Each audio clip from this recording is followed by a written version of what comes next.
All right, YouTube, how you doing? Welcome back to the channel. It is Sunday, November 3rd. We have just three games on today's NBA slate. Like we always do, I'm going to dive into each of these games. I'm going to give you my lean on the side. I'll give you my lean on the total. We'll talk about any other plays like player props that we like in the game as well. But as always, all of my final plays, so I'm actually rolling with myself. If you do want to fade me, all of those plays are going to be listed for free in the pinned comment. In terms of yesterday, some wonky stuff went on with our video. Don't want to get into it, but we do go 1 and 2. I tweeted about it and put it on the YouTube post as well. So if you guys were looking for these yesterday when the video wasn't there, these were the plays. But nonetheless, Derek White over 20.5 points plus assists. He finished with 18 and 2, so we lose on the hook. And then Zubac was a good look there, under 16.5 points. He finished in single digits, so we shall take that cha-ching there. Unfortunately, our ride of the day does not come through from Tyrese Maxey here, over 30.5 points. Oh, from Travis, it was Tyrese Maxey, over 30.5 points. He comes up just shy. If you guys don't know what the ride of the day is, it is a way to get a shout out here on the channel. All you have to use is that hashtag ride of the day or ROTD in the comments. I jump on board with one person's pick, give you a shout out in the next video, win or loss. If you continue to win, like Travis did for us once, we continue to roll with you and continue to ride with you and continue to give you shout outs. If you lose, we got to talk about it and drop the womp womp like we have to do on my man Travis here for the Tyrese Maxey miss. But I did like the look, and like I said, Travis did clutch up for us once. No big deal there. But get those hashtag ride of the days in the comments, guys. Before we jump into the slates, this slate and the games, go ahead and hit that like button and hit that subscribe button. We are eyeing 100,000 subscribers. We're inside 500 away. Absolutely crazy to say out loud. Hit that like button, hit that subscribe button. Let's jump into it. Starting off with the Nets taking on Detroit. I want to start with a total in this one. It's at 219 right now, and I do slightly lean towards the over here. Now, do I love it? No, nothing really in this game I'm in absolute love with. But this Brooklyn team has hit this over in 3 of their last 4 games. They are at home here. Detroit's coming off of, I guess you could consider a high-scoring game, but they didn't score that many points. The Knicks did against them. I just think 219 is a little bit low for 2 defenses that I don't ultimately trust. Now, the kind of concern comes in, and it's like, well, are these offenses good? Brooklyn's actually looked like a serviceable offense. 6th best offensive efficiency, 7th most points per game so far to start the year, which is crazy because they're having, some fast-paced games. Hopefully, they can pick up a little bit of slack because Detroit is in the bottom 5 and bottom 3 in some offensive categories here, but their defense looks okay from a points per game perspective, but their defensive efficiency drops into the bottom third of the league, and that's what I'm banking on here. Both defenses not all that great, both teams a bunch of young guys that kind of want to show out, so I like the over 219.5. In terms of a spread, Brooklyn just looks like the better team right now. Do I love the Nets? Would I be surprised if Detroit covers this game or even wins it? No, but as a betting man, I do think that the Nets are the better team, so I'll lean towards them in this spot here, minus the 3.5 points. I don't have many player props that I'm liking in this one as well. Maybe you could look at someone like Cam Thomas, think that he could have some success in the perimeter and at the mid-range, but truth be told, his lines are a little bit inflated, I would say, so I don't know if I even get there. I think the only thing that I play in this one, if we roll with anything, again, keep an eye on the pinned comment for our final plays. The only thing that we ultimately end up rolling with would be something like the total in this game because, again, I'm looking at a lack of defensive ability on both sides of the game here.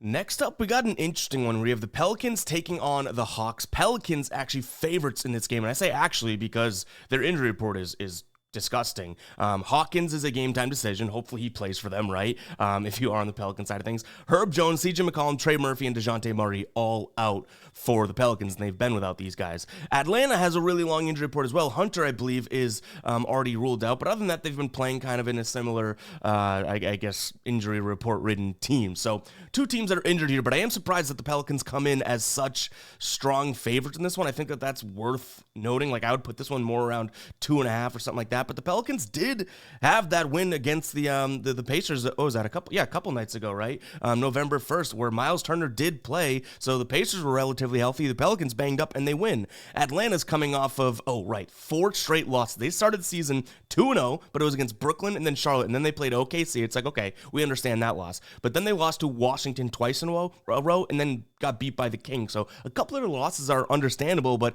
I don't know if this Hawks team is gelling just yet. I almost want to just trust where this line came out at 5 and lean towards the Pelicans. So I think I'm going to do that.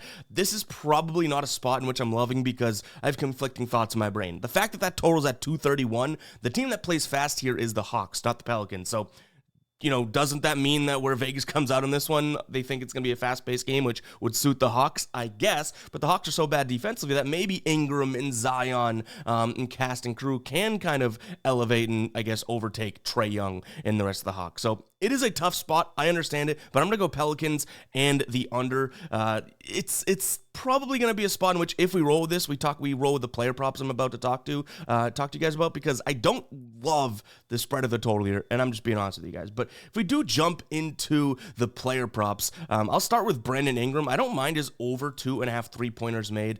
Obviously, he's going to have more shots with Murray and McCollum and a bunch of guys out, but I like the fact that he is jacking threes. Last 3 games here, 6, 6, and 8 attempts. For him to hit 3, it's plus 130 right now. I don't mind those odds. The Hawks have not been very good against the above the break 3 so far this season to start. So yeah, I think that he could have his opportunity. And then same thing, if Jordan Hawkins does play, I like his spot as well. He's hit the over 2.5. Now this is a little bit more juiced at minus 160, but last 2 games here, he's hit it in 1 of the 2, but he shot 14 and 8 attempts from deep. If he has the quantity, I certainly don't mind that. So Jordan Hawkins over in threes, as well as Brandon Ingram. Brandon Ingram's had 3 threes in 2 of his last 3 games, right? And it's a plus 130 play. So that's definitely something I'd consider, but just being honest with you guys, this is not the best game. Like I had to dig deep to try and find anything that I even liked in this game, I guess.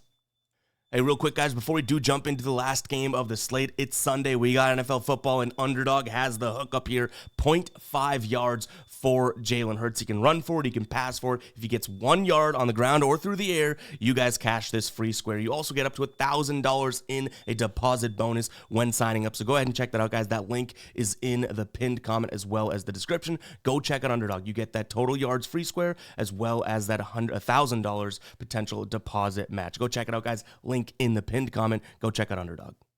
All right, last game of the slate here. We got the Mavs taking on Orlando. Mavs 7.5-point favorites. Total is sitting at 219 right now. I've seen some 219.5s out there, so keep that in mind depending on which side you're on, over or under.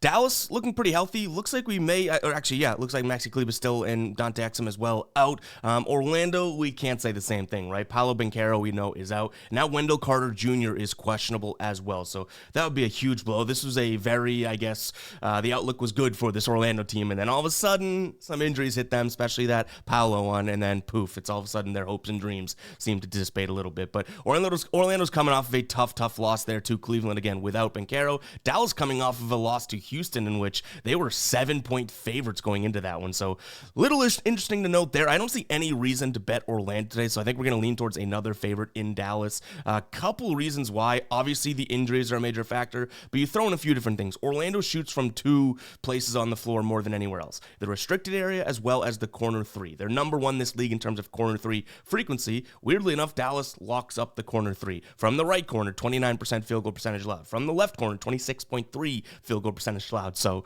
as weird as it is and as niche as it is, that's taking away the number 1 scoring frequency zone for Magic, right? And then, like I said, Orlando likes to shoot at the rim. Well, Dallas, 60% from the rim here so far this season in terms of points of paint allowed, 7th fewest so far this year. So I do think that they kind of sure up defensively, and this is a decent Dallas defense, honestly, which is not what they're known for, but they have been. But they kind of shore up exactly where Orlando likes to score. You throw in the injuries there as well. I don't really see a path to Orlando. You flip it over to, I guess, the Dallas side of things. Yeah, Orlando's defense isn't all that bad. They're a very efficient defense as well, but you throw in the idea that, I feel like I'm saying throw in a bunch, you throw in the idea that you have Kyrie, Clay, Luka. It's like, yeah, you got a little bit more scorers there and playmakers to kind of weed around the idea of Orlando shutting down your shooting zone. So give me Dallas minus the points here. Total sitting at 219. Dallas's defense has been impressive, and I don't necessarily see where all of Orlando's buckets come from. They were still only, scoring right around that 110 mark when Paolo Banchero was there. Now Wendell Carter Jr. might not be, so I think I'm going to lean towards the under in somewhat of a defensive game. Like, if Orlando keeps this game close, I truly believe it's because they're locking up. And then the Mavs, even if they play well, like, we've seen some low-scoring games from them. So, yeah, give me the under 219, and like I said, you can get 219.5 out there. So if you're on the under with me and you like that, look for that that 219.5. If you're on the over, try and find a 219 or even 218.5. But guys, that is going to wrap it up for today's show. Hope you guys did enjoy. If you did, go ahead and comment 10 because you made it 10 minutes into the video. Appreciate you guys. Hopefully this video stays up today because we didn't do anything wrong. But nonetheless, go ahead and comment 10 if you made it this far. Hit that like button, hit that subscribe button, and we'll catch you guys in the next one, all right? Peace out.